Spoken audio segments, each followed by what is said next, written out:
We're taking 6 of the most popular offset smokers on the market that you can find at large retail stores and putting them to the ultimate series of tests to see which is right for you.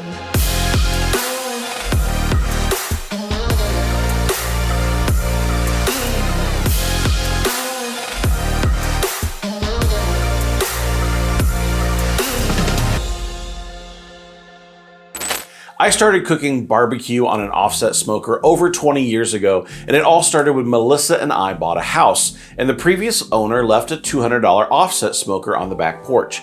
I couldn't believe my luck, and I proceeded to try cooking ribs and brisket to less than stellar results. Now, if I'm being really honest, that barbecue was absolutely terrible. Now, I didn't have YouTube to learn from, and I didn't grow up in a barbecue family, so it was all trial and error.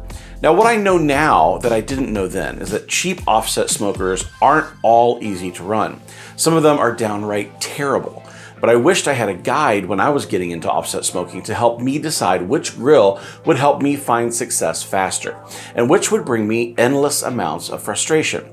That's what this video is all about. So here's our testing process. We gathered 6 grills that you can find both retail and online here in the United States and created a series of tests to determine how they perform.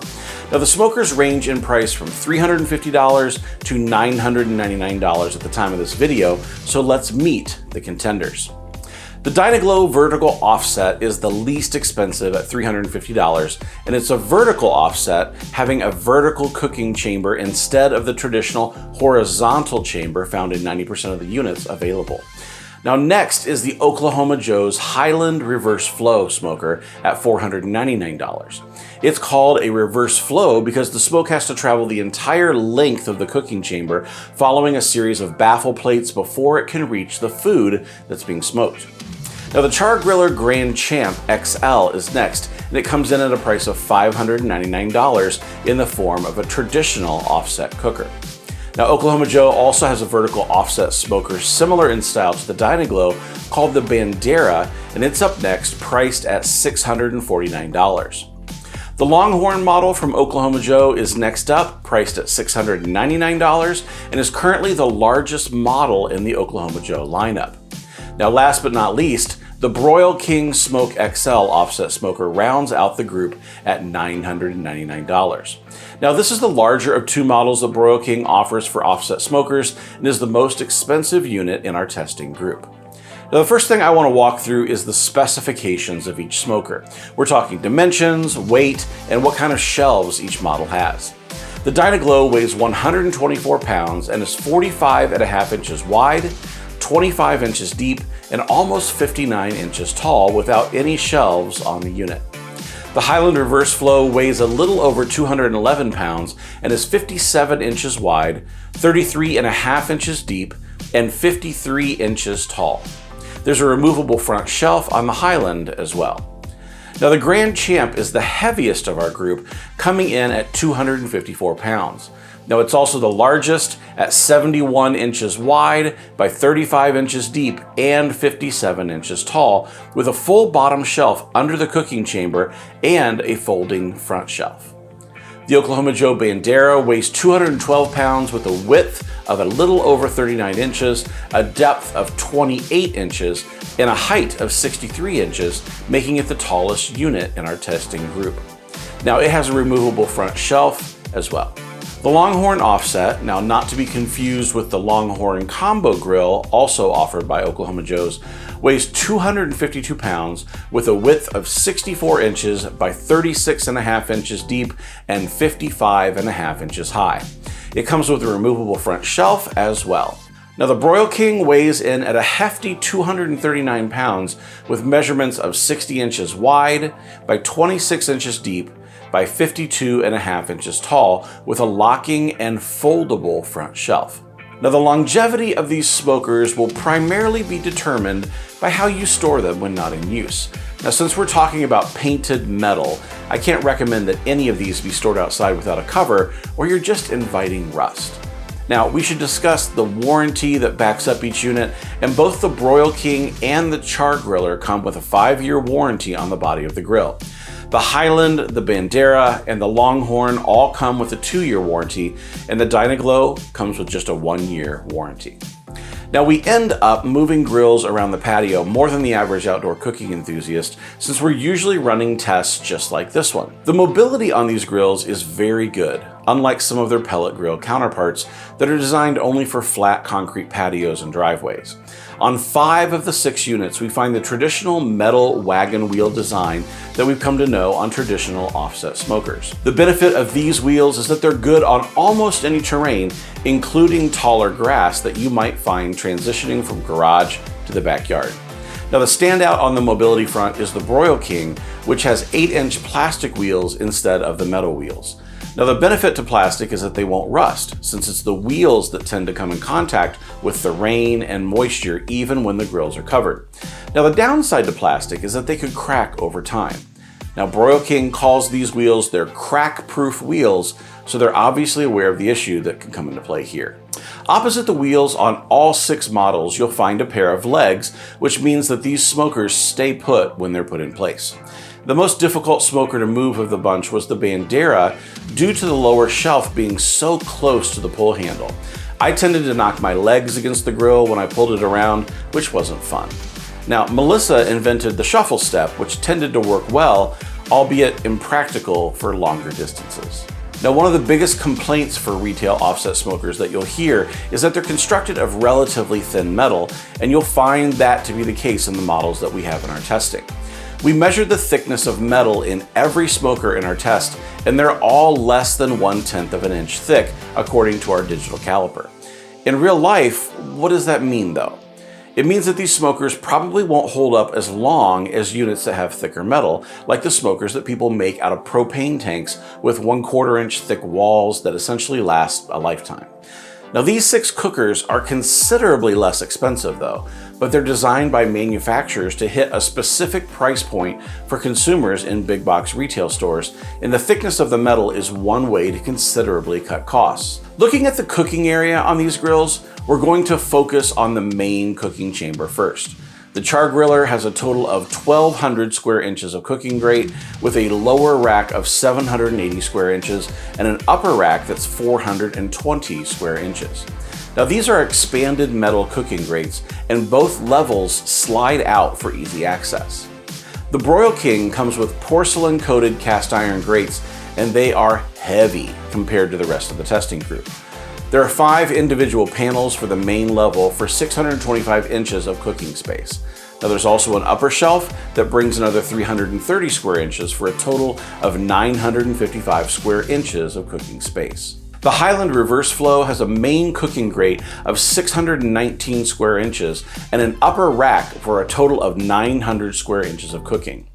The grates are made of porcelain coated wire. Now the Longhorn can fit 751 square inches on the main cooking grate and another 309 on the upper level for a total of 1,060 square inches. The Dynaglow comes with 284 square inches of cooking space per rack, with a total of 5 racks to spread out over the entire vertical cooking chamber. Now that's 1,382 square inches of cooking space in total if you use all 5 racks. Now, I'll say here that the challenge is cooking larger proteins like brisket, since the barrel is just 17 inches deep. Now there was room for a brisket flat on these chrome-plated steel grates, but a whole packer brisket that's sizable would be difficult to fit on the Dynaglow. Now the Bandera is up next, and there's the same challenge with the vertical chamber here. You can fit lots of meat on the 4 included shelves, but the shelf is 16 inches wide and 16 inches deep, so large cuts of meat can be a challenge. The grates on the Bandera are porcelain coated metal like you'll find in all of the Oklahoma Joe's models we have in this head-to-head. Now all 6 of these offsets are advertised as charcoal smokers, and they're designed to run on charcoal briquettes as the fuel source. Now the Broil King and the Grand Champ also say in the manual that lump charcoal is welcome as well, with the Broil King saying that lump is the preferred fuel of choice over briquettes. Now in all cases, we also used wood as the fuel to keep the smokers going. The Firebox sizes vary on each model, so in most cases, we had to cut our splits down to size in order to fit, but they all ran very well on an initial bed of charcoal, with wood splits taking over for the duration of multiple cooks. Now the Broil King and the Highland Reverse Flow have the smallest fireboxes at 15.5 inches in width. The Broil King has a 10.5 inch opening, and the Highland Reverse has 12.5 inches for the opening. Now the Dynaglow is next with a 17-inch firebox, and that has a 13-inch opening. The Grand Champ and the Longhorn both have 18-inch fireboxes, but the Longhorn edges out the Grand Champ with a 15-inch opening compared to a little over 14 for the other. Now the Bandera is the firebox winner with a massive 21-inch firebox width and an 18-inch opening. Now we didn't need to cut down any splits for the Bandera, so that was a nice feature for the rick of wood that we have here on hand. Airflow is one of the primary reasons that you would choose an offset smoker compared to other options like a pellet grill or a Kamado cooker. The offset smoker design allows the fire to be offset from the cooking chamber, with air drawing across the fire and into the cooking area, bringing heat, smoke, and flavor to the party. Now the Grand Champ had no problem with airflow due to the oversized smokestack and ample air intake. Now the Longhorn was the same story with a slightly smaller air intake, but still pulled air through the cooker without any difficulty.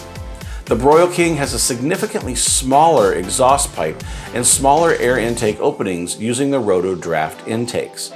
Now I found that the Broil King ran best when the door to the firebox was left slightly open to give it a bit more air than I could get with just the Roto Draft itself. Once we let it breathe a bit more, it really came to life. The Highland Reverse Flow was much more difficult to get consistent airflow out of in our tests, with the air having to go the entire length of the cooking chamber before traveling the length again to the exhaust port. I found that it didn't draw as well as the traditional smokers.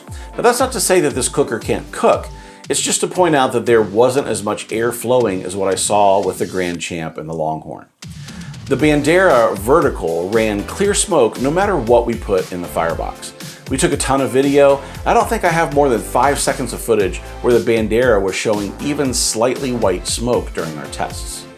The Dynaglow, on the other hand, is the only model that we had some warping on the charcoal tray and couldn't get an airtight seal on the firebox. Now granted, this unit has seen more than 2 cooks on it, so exposure over time to water and fire is sure to bring some warping. It just meant that we had a gap that let air in and we couldn't control or limit the intake as much as we had hoped. Now we found it interesting to use our ThermoWorks infrared thermometer to check the temperatures on the firebox and the cooking chamber while we were cooking, and here's what we found. The vertical Bandera read around 600 degrees on top of the firebox and between 180 and 200 degrees on the external of the cooking chamber while we were cooking at 275 degrees. When we put wood on top of the Bandera firebox to warm up, we found that it was catching on fire, so that was something we learned not to do. The Dynaglow measured between 680 and 700 degrees on the top of the firebox and between 190 and 200 for the sides of the cooking chamber. Now, even with firebox temperatures in the 700 degree range, as long as the wood we placed on the warming shelf didn't come in contact with the firebox itself, we didn't have any problems with the wood lighting before intended. Now the Highland Reverse Flow saw temperatures in the 550 degree range from the firebox, and the cooking chamber checked in around the 220 degree mark. Now here again, if you place the wood in contact with the firebox at all, it would combust. So keeping it on top of the warming plate is important unless you're going for a campfire on top of your firebox. The Broil King measured around 350 degrees on the firebox during our tests and between 150 and 180 degrees on the cooking chamber. Now these numbers were by far the lowest in our testing group for external smoker temperatures. Now the Longhorn firebox read in the high 300s to low 400s and between 200 and 230 on the cooking chamber. The Char Griller gave us temperatures between 450 and 525 on the firebox and hovered around 250 degrees for the cooking chamber. Now, whenever I get a new grill, I love to find out where the hot spots are so I know where to put things when I cook. Now, if there's a hot spot, I know to avoid it during longer low and slow cooks or use it for things that I want to cook hot and fast. So we took a can of 8 buttermilk biscuits that you could find at the supermarket, fired the smokers up to about 300 degrees, and set a timer for 15 minutes. Our goal was to run each batch of biscuits until they were done, and most were ready between 25 to 30 minutes. The Oklahoma Joe Highland reverse flow is up first, and you can see that there's a hot spot on the right side of the cooking chamber closest to the exhaust. Now the biscuits on that side were significantly more done than the ones on the left side of the grill. The Bandera has a slight hot spot on the right side of the cooking chamber, just above the baffle plate from the Firebox. Now this makes sense as the heat enters the cooking chamber at this point on this side of the unit. Now the char griller has a slight hot spot on the right side of the smoker, closest to the Firebox, but it was less pronounced than some of the other units that we tested. Broil King is up next, and we see a hot spot on the Firebox side of the cooker with biscuits that were still doughy on the left towards the exhaust. The Dynaglow showed a distinct hot side with the left side of the cooking chamber being quite a bit hotter than the right. The biscuits on the left side were a bit overdone, while the biscuits on the right were still a bit doughy in the middle. The Longhorn ran the coolest of the bunch during this test, but you can see a bit of a hot spot on the right-hand side by the Firebox where the heat enters. The takeaway for me here is that the verticals have a hot side of the cooking chamber where the fire enters, and the horizontals have a hot spot on the Firebox side as well. Now the reverse flow had a hot spot on the exhaust side, so it's really about knowing your cooker and how to use those spots to your advantage. Next up was chicken quarters on the offsets, and we grabbed some cloak and dagger seasoning from our friends over at Smoke Bros to spice things up. If you want to expand your barbecue rub repertoire, head on over to smokebros.com and use the code BBQLab20 to save 20% on your purchase. We fired up each smoker and tried to hover the fire between 300 and 325 degrees for the entire cook. We started the fire with a chimney of charcoal and lit the fire with our grill gun to get things started. And as soon as the fire was lit, we added splits of cherry wood to provide the smoke. At 300 degrees, it took 75 to 90 minutes to hit 175 degrees in the middle of the thigh, which that's what we're shooting for today. Now here are results 3 at a time, starting with the Dynaglow, Bandera, and the char griller. Now, if you're like me, your mouth will start watering seeing the Dynaglow and Bandera chicken because there's literally juice dripping from it.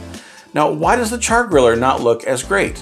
Because in the vertical smokers, the proteins will drip all over the lower shelves. Now, this could be a blessing and a curse. It's great if you want things to automatically baste as they cook, but when you're cooking different kinds of meats, it's not necessarily a selling point. Now, something to consider when you're looking at a vertical offset compared to a horizontal. Now, next up is the Broil King, the Longhorn, and the Highland reverse flow. Now, having a chance to see each of these chicken quarters in person, the Broil King had the best color out of the bunch. Now, I don't know if you can see the difference on camera, but the cloak and dagger rub took on a deeper, more smoky color on the Broil King in this test. Now next we're going to tackle the offset smoker staple of beef brisket. An offset smoker test just isn't complete in my mind without testing the king of meats that a smoker is known for, so we're going to deliver. Now we started out by calling our local Kincaid's Meat Market here in Indianapolis, and they told us that they had 6 brisket flats in stock and ready to go. If you're not familiar with the flat and point of a brisket, just know that a whole brisket has 2 parts, and you can get brisket in whole form or broken down into just a flat in most stores. Now today we're just cooking the flat, or lean as it's called in many barbecue joints. And if you want to learn more about the recipe we used or how we ran these pits, check out the smoked brisket flat recipe we published on the channel last week. I'll make sure to link it down below, but it's one that I know you're going to want to try. Now we aimed for 275 degrees Fahrenheit for this cook, and our brisket flats range between 7 pounds all the way up to almost 12 pounds each. The larger briskets went on the larger grills simply due to size constraints on the vertical smokers in the group. Now we hooked up our ThermoWorks Signals thermometer and put a meat probe in each brisket and placed an air probe on the grill grate so we could monitor both meat and grill temperature from my phone. Now make sure that you stick around to the end of the video to find out how you can win a ThermoWorks Signals, because we're giving away in the prize package and the winner might as well be you, right? Now after around 4 hours of smoking, here's how the flats looked before we wrapped them to push through the stall. Here's the Dynaglow, Bandera, and the char griller briskets. The 2 vertical briskets have a different look than the char griller here. The Grand Champ took on a darker bark on this cook compared to the verticals. Now next is the Broil King. the Longhorn, and the Highland reverse flow, and they all look really good. The Broil King gives us the darkest bark of the group, but it really comes down to the taste of the briskets to see how we did. Now for the taste test, we went down to our local precision garage door company and fed the team. Now Joel helped us run all 6 cookers at the same time for this test, and he leads the Indianapolis location here at Precision, and they've been taking care of our garage doors for the last few years here at the BBQ Lab. If you're in the Indy area and are looking for someone you can trust to work on your garage doors, this is a great team, and we've been really happy with their service. The crew watched on as Joel and I cut into each brisket, and here's how each looked after slicing things up. Here's the Dynaglow, the Bandera, and the Char Griller, and here's the Broil King, Longhorn, and the Highland. We could spend another 10 minutes talking all about this cook, smoke rings, bark depth, and much, much more. But here's the task that we gave to the Precision Garage Door team. We cut each brisket into slices and poured whatever juice was left in the wrap back onto the sliced meat. We didn't tell the team which grill cooked each brisket, but we used a Post-it note to keep things straight for voting. Each crew member got a voting sheet of paper, and we asked them to pick their favorite of the 6 briskets. Some voted for 1, some for their top 3, and some ranked all 6, but in the end, here's how the voting worked out. Char Griller brisket didn't receive any votes. The Oklahoma Joe's Bandera received 1 vote. The Oklahoma Joe's Longhorn received 1 vote as well. The Oklahoma Joe's Highland Reverse Flow received 4 votes, which leaves us the Broil King and the Dynaglow to take the win in the brisket test. Now here's an interesting piece of trivia for you. Even though we double wrapped each brisket with foil for the last part of the cook, during the rest, the Dynaglow leaked out most of the moisture from the wrap during the resting period and still managed to land in the top 2. Now that being said, both the Dynaglow and the Broil King tie for first place in a blind taste test with 6 first place votes each. So the least expensive and the most expensive offsets win the brisket test this time. So we've shown you the smoking comparisons, but the question naturally comes up if you can use these offset smokers to grill or not. Now each of these units has a way to directly grill in some fashion. The Char Griller has a charcoal tray that runs the length of the cooking chamber, so it means business when it says it'll also grill. The Broil King also takes grilling seriously by adding 2 charcoal trays that sit under the grates in the main cooking chamber. These stainless steel charcoal trays are a huge upgrade for this grill, and I can see where the Broil King keeps piling on the features where others don't. Now the 2 vertical smokers are set up for grilling over the open firebox. The firebox in the Dynaglow is very low to the ground though, so for grilling, be ready to spend some time hunched over. The Bandera firebox is a lot higher than the Dynaglow, so while it's a bit lower than I prefer, it's serviceable. Now the Highland Reverse Flow can be used to grill, and you could grill over the firebox or in the main cooking chamber by taking out the reverse flow panels and putting your charcoal on the provided charcoal grate. Now the Longhorn is built the same way as the Highland, so you can grill over the firebox or in the main cooking chamber using the charcoal grate. Now, the most full coverage grill in the testing group is the Broil King for 2 reasons. These stainless steel trays are the same width as the grill grates, so you can have charcoal covering the entire grilling surface. The second reason is that the charcoal trays sit closer to the grates than the others, so you can get hotter, faster grilling if really grilling is what you're looking for. Now, when it came time to clean out the smokers, some were definitively easier to clean than others. The Char Griller is just a breeze to clean, since you just slide out the charcoal drawer that sits in the firebox, tip it into the trash once things are cool, and you're ready to go again. The Broil King also has an easy to clean tray feature, and the stainless steel tray slides the ash off without any effort.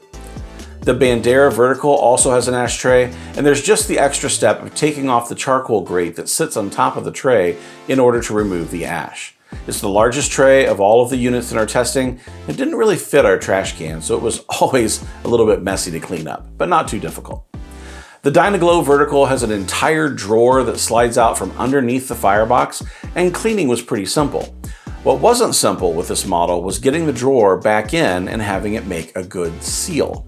That was a downside to this design for me, in that the drawer gapped while we were cooking and let in more air than we intended. I think over time that this could be a complication with this design. Now the Highland and the Longhorn are left, and neither of them come with trays for the ash. The bottom of the Firebox just collects the ash, and you can either scrape it out with your hand or purchase a brush to sweep it out the end of the Firebox. After cleaning them out with our grill gloves a few times, I finally ponied up and bought an ash brush on Amazon to make things easier. Of course, it arrived after we finished testing, so here it is in all of its never been used glory. Now you've seen how they work and the evidence of how they work, but the question remains of how easy they are to use. But this has always been my primary concern with retail offset smokers compared with the large propane tank smokers that you see in big barbecue restaurants. They function similarly, but they're by no means the same. Let's start with the Dynaglow. This smoker seems easy enough to operate, but getting it to maintain a consistent temperature over a 6-hour cook was not easy. The temperatures were all over the place during our test cooks, so if consistency and ease is what you're going for, this one can be a struggle. Now, does it produce good barbecue? Absolutely, but you're going to work for it during the cook.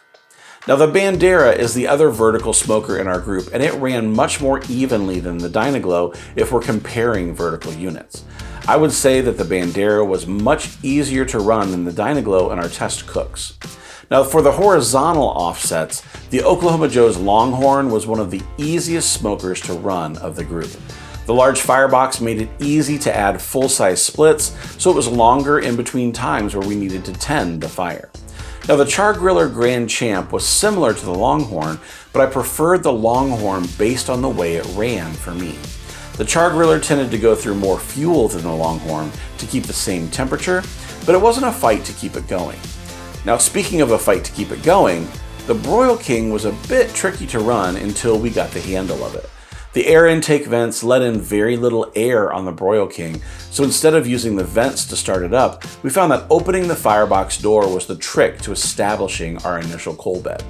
Now, with the door open and the exhaust open, we had the control that we wanted during startup.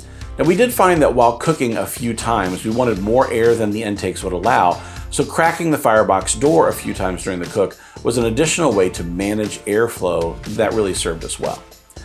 Now, the exhaust is the same kind of dial control, and while you can set it to all the way open, you can't remove the dial, which means that at best you can only set the exhaust vent to about half open by design. The reverse flow Highland was a challenge to get up to the temperatures we wanted to cook, but it did run pretty evenly once we got the Firebox settled. Reverse flow cookers take a stronger fire in the Firebox to achieve the same temps as a standard horizontal offset, so be aware that while they're similar, they run quite differently. The question that I know I want an answer for before spending some good money on a smoker is if it's going to fit the way that I like to cook. Let's walk through who I think each of these units is a good fit for. Here at the start of the barbecue season, we want to kick things off by having a giveaway for you. Now, you're watching the best offset smoker video, and the thing that we use in that video that we partner with Thermoworks to give away is the Thermoworks Signals 4-channel thermometer. Now, you can win that. All you have to do is go to thebarbecuelab.com/giveaway and enter to win. Now, there's a bunch of different ways that you can register to win. You get one entry for just registering for the contest. You also get other entries by watching specific videos or sharing the contest on your social platforms. So there's a bunch of different ways to win, and you can enter daily. So the more often you enter, the more likely you are to win.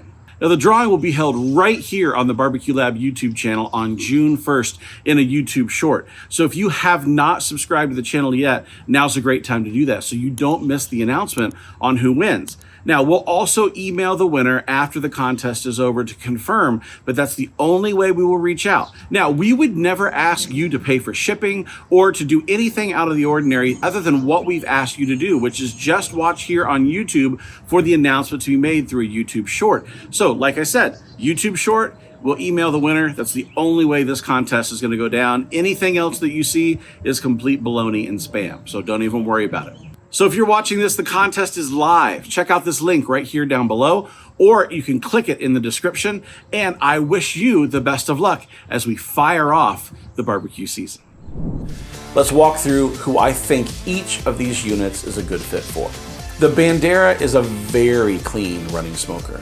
The smoke was almost always clear to transparent blue, so if you want that clean smoke, this is a fantastic unit for that. Now, if you like the white smoke and a very heavy smoke flavor, then the Bandera may not be a perfect fit for you. Now, it's also a great unit if you like to cook for a crowd and your favorite proteins aren't that sizable. While a brisket flat fits easily on the shelf, a full packer brisket has some challenges fitting on a rack unless you like to trim aggressively. Now, there's so much space with the provided shelves that you could feed an army as long as you're okay with all the meats above dripping on all the meats below while you cook. The Dynaglow Reverse Flow is similar to the Bandera in that it's a vertical smoker, but they're really different animals. The Dynaglow is best for smaller proteins that you want to cook a bunch of, but does have significantly more heat on the left side of the cooking chamber in our tests. If your budget is under $400 for an offset smoker, this fits and tied for the win in our brisket throwdown, and that's saying something. Now, the Reverse Flow Highland is really designed for those who like to run it low and take it slow. It took us much more wood and a much hotter firebox to get the dome temperature that we were after for these test cooks. By having the heat and fuel go through the baffle plates and the entirety of the cooking chamber before returning at grate level and hitting the food, we found that the air cooled considerably during the journey, and it just took more in the firebox to achieve the same results. What I didn't like is that I needed to run the firebox so hot that after only 3 cooks, I'm starting to lose the paint on the firebox and on the side of the cooking chamber. My guess is that Oklahoma Joe's really designed this reverse flow to be a true low and slow cooker, and 275 to 300 aren't temperatures that they want you to be running. That's just my guess though, so I'd have to say that the Highland Reverse Flow is really designed for someone who wants to run in that 200 to 250 degree range with a true low and slow fire over a long period of time. Now, the char griller is just plain huge and is made to feed a crowd. The exhaust is gigantic, but it drives me crazy that the stack is held on by just one screw in the bottom. When you move this thing, the exhaust pipe acts like it's going to fall off, so you'll probably want to mod that if you decide to make a purchase. Now, if you're looking for a good middle-of-the-road offset for around $600, you can't go wrong with the Grand Champ. Now, the Longhorn is best for beginners who want one of the easier offsets to run as they get used to this type of cooking. I wish this was a unit that I had when I got started, but it wasn't, and I struggled to the point of wanting to go back to propane. The Longhorn is a fantastic cooker that produces respectable barbecue and won't break the cook in the process, cook being you. If you're just getting into offset cooking, I'd take a hard look at the Longhorn. Now, the Broil King is the true bells and whistles champ of the group. It's hard to think of an upgrade or accessory that this grill doesn't have. Heavy gasket around the lid? Check. Double walled lid? Check. Gasket around the firebox so smoke and heat isn't lost between? Check. Charcoal trays and stainless steel to make this a dual threat so it can grill as well? Check. Ash rake and a grate tool? Check. There's just a ton of options that make this the best all-around grill of the bunch by truly being a full charcoal grill and a full offset smoker. If you want it all and you don't want to settle, the Broil King produced the best looking chicken and tied for first place on the brisket cook, so you really can't go wrong here. Now, we make these videos at no cost to you or the manufacturers, and you can show us the love by using any of the links in the description if you're thinking about making any kind of purchase. If you like this video, hit that like button. It means the world to us. If you're into outdoor cooking, consider hitting that subscribe button so we can bring you more videos just like this one. Leave the testing and overthinking to us so you don't have to drive from store to store and guess if you're buying the right gear that's going to fit the way you cook and entertain. Besides, having it delivered to your door is way better anyway. If you make a purchase using our links, know that you're supporting our family and helping us keep videos just like this one coming. All of us say thank you for being a part of our team in our quest to bring you the best of the backyard. So, who do you know that you can share this video with? Who's into outdoor cooking that loves new gear and overthinking with a dash of zealous testing thrown in? We'd love to meet them, and we thank you for sharing. Now, for any of the products that we used or listed in this video, you'll find links in the description below. And if you're looking for any of the other outdoor cooking things, we put together a shop page on our website with our favorite gear based on our years of testing. Whether it's grill cleaner or mats to keep your patio or deck safe from drippings and embers, thermometers, or the best outdoor cooking gifts, we've assembled it all at thebarbecuelab.com/shop so you can find what you're looking for without guessing. I want to say a special thanks to Joel and the team over at Precision Garage Door of Indianapolis for being a part of this video, so look them up if you're in the Indy area and need someone you can trust to work on your doors. I'm David Gafford from the BBQ Lab, and I can't wait to see you next time. So until then, get outside, invite some friends and family over, and try new recipes. It's what makes barbecue season fun.